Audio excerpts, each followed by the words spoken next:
늘 셋째 주면 하나님께 찬양 올려드리는 우리 한나 여성교회에게 큰 격려의 박수 부탁드립니다. 하나님 우리 아버지와 우리 주 예수 그리스도로부터 오는 은혜와 평강이 오늘 주일 공동 예배에 참석하신 우리 모든 교회 여러분에게 함께 있기를 바랍니다. 성도 여러분, 오늘 말씀에 따르면 예수님께서는요, 화평이 아니라 검을 주러 왔다 라고 말씀하십니다. 평상시 평화를 사랑하시는 주님께서 오늘 말씀에서는 상당히 좀 예외적인 말씀을 하시는 겁니다. 그래서인지 오늘 말씀은 제가 언뜻 듣기에 좀 이해가 잘 안 됩니다.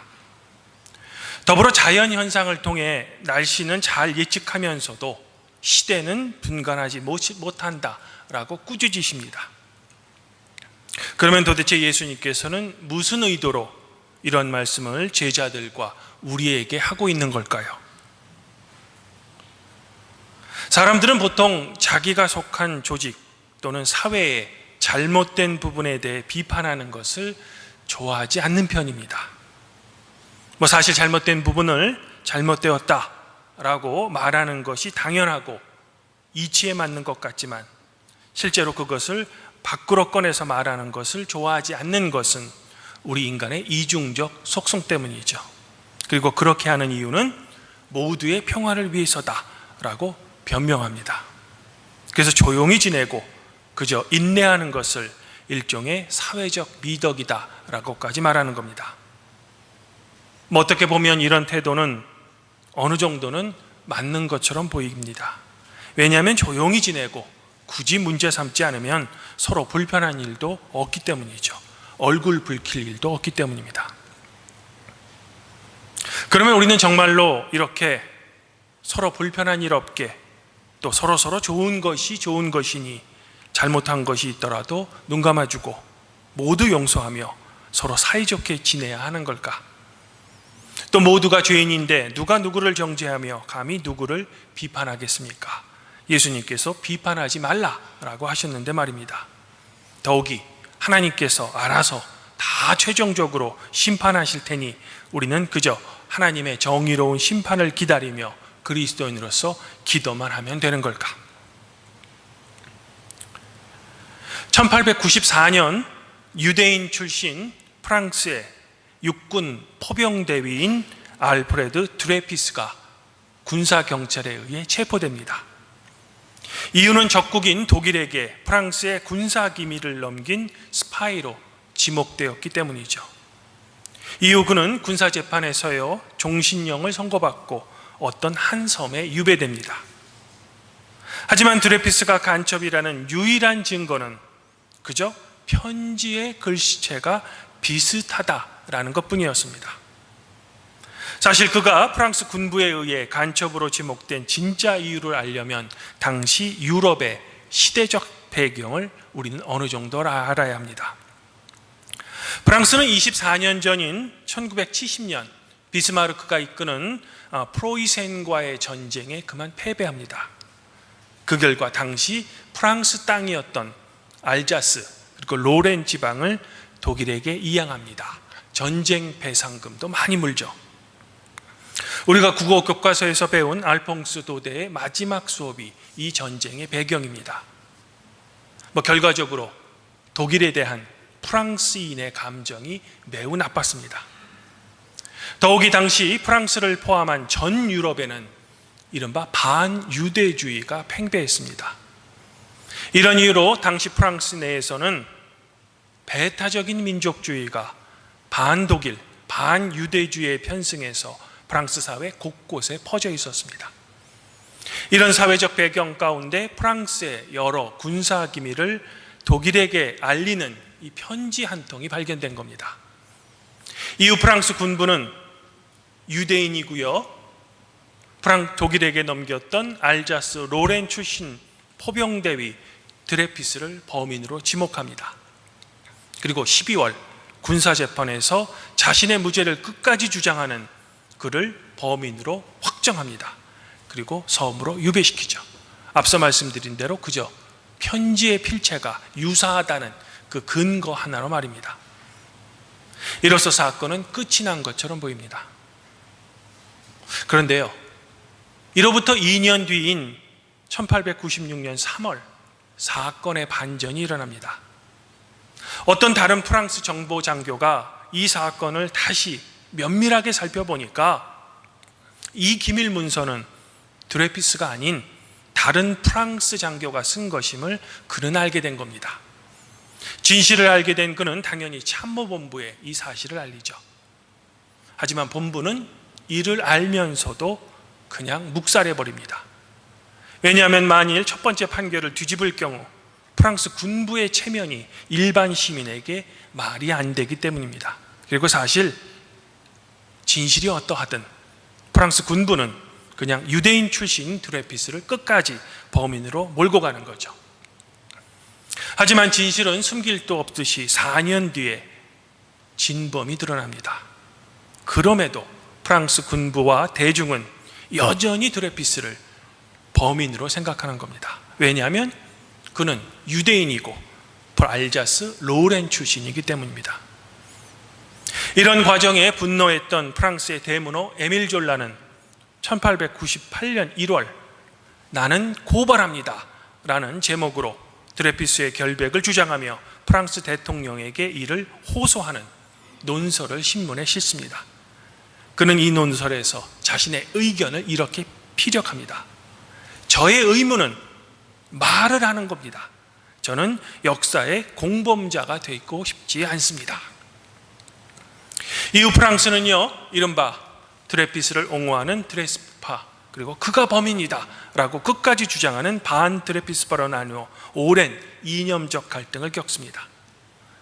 당시 갈등이 어느 정도였는가 하면 당시 기록, 사파, 그림들을 보면 가족이나 친구끼리 평상시 대화하다가 이 사건 이야기만 나오면 서로 둘러 나눠져 논쟁하고 심지어 싸우고 폭동까지 일어나는 겁니다.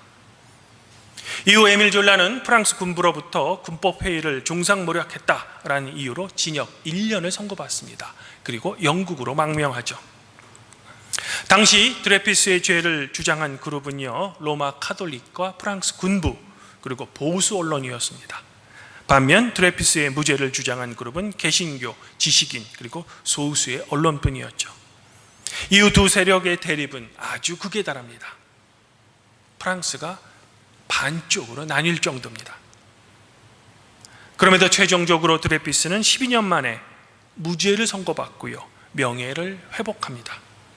이 사건은 지금까지도 프랑스 정치 역사의 유명한 간첩 조작극 사건으로 남는 겁니다. 성도 여러분, 그러면 이 역사를 통해 프랑스는 무엇을 배웠을까요? 드레피스가 유배지에서 죽지 않고 조국인 프랑스에 귀국해서 마침내 무죄를 선고받을 수 있는 이유는 당시 프랑스 사회에 살아있던 소수의 양심, 그리고 진실을 추구하는 소수의 언론, 마지막으로는 정의를 추구하는 종교, 즉 교회가 있었기 때문이다 라고 역사학자들은 평가합니다. 더불어 프랑스는 이 역사를 통해 보수와 진보 세력의 심한 갈등을 경험했으며 이 과정에서 유대인이라는 사회적 타자에 대해 마침내 프랑스 내 사회적 인정을 이끌었던 겁니다. 안타깝지만 현재 우리나라도 정치, 사회, 그리고 특별히 감정적으로 서로 양분화되어 그 갈등이 매우 심합니다. 그러면 우리 그리스도인은 이 양분된 사회에서 어떤 역할을 해야만 하는 걸까? 성도 여러분, 여러분들도 잘 아듯이 나비 효과라는 것이 있습니다. 나비의 작은 날개짓이 아주 미세한 변화, 작은 차이, 사소한 일이죠. 그러나 그것이 추후 예상치 못한 엄청난 결과나 파장으로 이어지는 그런 현상을 말합니다. 드레피스 사건을 목격했던 유럽의 유대인들은 이대로 있어서는 안 되겠다 라고 생각하고 약속의 땅인 팔레스타인에 우리 유대인들만의 나라를 건국하자라는 시오니즘이 발생하는 겁니다. 그리고 그 결과 지금의 중동은 전쟁의 화약고가 됐죠. 좋은 것이 좋은 것이기 때문에 잘못된 것을 그냥 놔두면 그 작은 잘못들이 사회에 만연됩니다. 점점 눈덩이처럼 커져서 걷잡을 수 없게 됩니다. 또한 인간 사회의 모든 것은 서로 연결되어 있어서 언젠가는 나와 상관이 없어 보이는 이 문제들이 우리 전체 사회를 망치는 악 영향으로 끼칩니다. 그러면 그때서야 그때 그것을 바로잡을 걸 하며 후회하게 되죠. 그러므로 우리는 잘못된 것은 잘못된 것임을 인정하고 비판할 줄도 알아야 되는 겁니다. 비록 그 행동으로 인해 우리에게 불편함 그리고 불화가 서로 간에 생겨도 말입니다. 하긴 우리는 나에 대한 조그만 다른 사람의 비판도 참을 줄 모릅니다. 오히려 나를 망치는 사탕발린 같은 아부를 너무나도 좋아합니다. 특별히 지도자들의 경우에는 이런 양상이 심하죠. 그래서 늘 주변에 나를 갉아먹는 사람들의 말에 오히려 나의 귀에 귀를 기울입니다. 하지만 결국 그 거짓 칭찬과 거짓 조언 때문에 그 사람뿐만 아니라 그 사람이 책임지고 있는 조직과 사회 전체가 망가지죠. 오늘 구약 말씀인 예레미야서에서 하나님께서는 너희에게 예언하는 거짓 선지자들의 말을 듣지 말라라고 경고하십니다. 왜냐하면 이들은 선지자들의 이름으로 헛된 것을 가리키며 여호와의 묵시가 아니라 자기 마음에서 출발한 묵시를 사람들에게 마치 하나님의 말씀처럼 선포하기 때문입니다.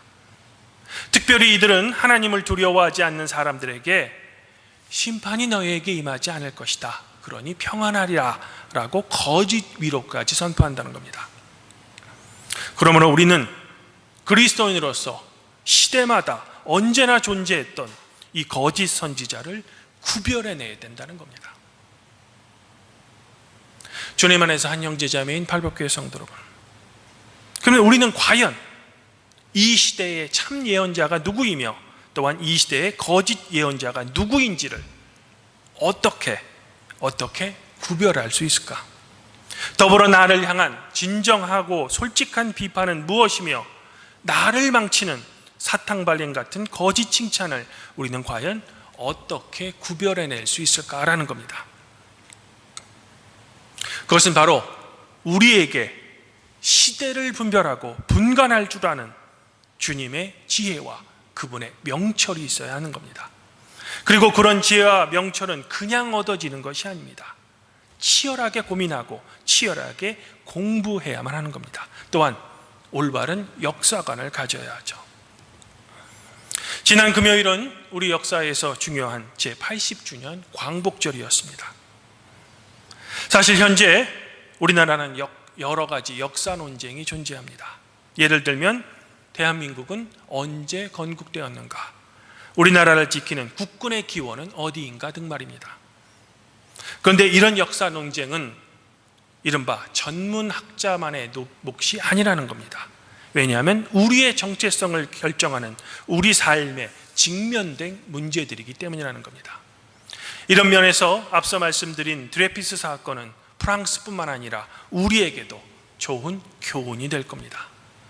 우리는 어떤 진실을 파악하기 위해서는 먼저 우리 시대의 민낯을 있는 그대로 솔직히 봐야만 합니다. 비록 그 가운데 불편함, 서로 간에 분쟁이 생기더라도 말입니다. 유명한 구약학자인 월터 브루그만은 교회에 대해 이렇게 말한 적이 있습니다. 교회는 가장 행복한 장소가 아닙니다. 교회는 가장 솔직한 장소입니다. 사랑하는 교회를 떠났지만 마침내는 교회로 돌아왔던 작가 레이첼 에반스는 그녀의 책 교회를 찾아서에서 그녀가 소망했던 교회를 이렇게 말합니다. 우리는 교회에 가기 전에 우리의 삶을 아주 깨끗하게 씻고 아주 깨끗하게 닦을 수 없습니다. 우리는 오히려 있는 그대로의 모습으로 숨김없이, 거짓 없이, 두려움 없이 교회를 찾습니다. 죽음에 대한 두려움, 사랑에 대한 집착, 문제투성이인 우리의 결혼 생활, 우리의 뇌리를 떠나지 않는 질문들, 눈에 보이는 것들에 관한 우리의 끝없는 소유욕을 가지고 권력과 탐욕 등 무엇인가 중독된 상태로 우리는 교회를 찾습니다. 그리고 교회가 우리의 가면을 벗고 편히 숨을 내쉴 수 있는 안전한 장소, 즉 우리의 성소이자 우리의 안식처가 되기를 바랍니다. 우리는 숨기고 싶은 우리의 더러운 빨래를 하나님과 모든 사람 앞에 널어놓습니다. 모두가 함께 자기들의 더러운 빨래를 널어놓는다면 우리는 더욱 두려워할 필요가 없기 때문입니다. 교회는 진정한 평화와 화해와 용서가 있는 성스러운 곳입니다. 그리고 이 모두는 우리가 우리의 삶에서 간절히 바라는 욕구이며 소망입니다. 그러나 평화와 화해와 용서는 그냥 저절로 우리에게 주어지는 것이 결코 아닙니다. 치열한 논쟁과 토론, 우리의 가면을 벗는 것, 의견 충돌, 어떤 일에 대해 책임지는 것, 서로의 불편함을 우리의 진정과 진심을 가지고 그것을 통과했을 때만 얻어지는 값비싼 결과가 바로 평화이며 화해이며 용서인 겁니다. 이것을 우리의 주님이신 예수님께서는 세상에 화평을 주러 온 것이 아니라 도리어 분쟁하게 하려 함이다 라고 말씀하셨던 겁니다. 그러므로 아무쪼록 우리 팔복교회 성도 여러분들은 한 명의 온전한 그리스도인으로서 혼탁하고 이 어지러운 이 시대를 잘 분간하셔서 교회의 솔직한 성도와 이 사회의 훌륭한 시민이 되기를 저는 먼저 소망해 보고 싶은 겁니다. 그저 나와 상관없으면, 또한 내게 손해만 없으면 그냥 모른 척하고 지나치지 말고 적극적으로 하나님 나라, 즉 하나님의 공평과 정의가 세워지는 주님의 통치가 이 땅에 이루어지기를 꿈꾸며 노력하기를 저는 지금 더불어 소망해 보고 싶은 겁니다. 물론 그 과정에서 주님께서 오늘 우리에게 경고하신 대로 화평보다는 논쟁과 다툼 그리고 불편함이 우리 앞에 반드시 먼저 있을 겁니다. 그럼에도 그 논쟁과 다툼, 우리의 불편함을 우리의 믿음을 가지고 통과했을 때 진리이신 예수 그리스도의 화평과 화해 그리고 우리의 일치가 그 결과로서 반드시 있을 겁니다. 바라기는 이러한 노력을 성도 여러분들의 삶 속에서 치열하게 실천하시는 우리 팔복교회 모든 성도에게 성삼위 하나님의 은총과 평화가 함께 있기를 성부와 성령과 함께 우리의 왕이신 성자 우리 주 예수 그리스도 이름으로 간절히 축원드립니다. 그리하면 모든 지각에 뛰어나신 하나님의 평강이 그리스도 예수 안에서 성도 여러분들의 마음과 생각을 지켜주실 것입니다.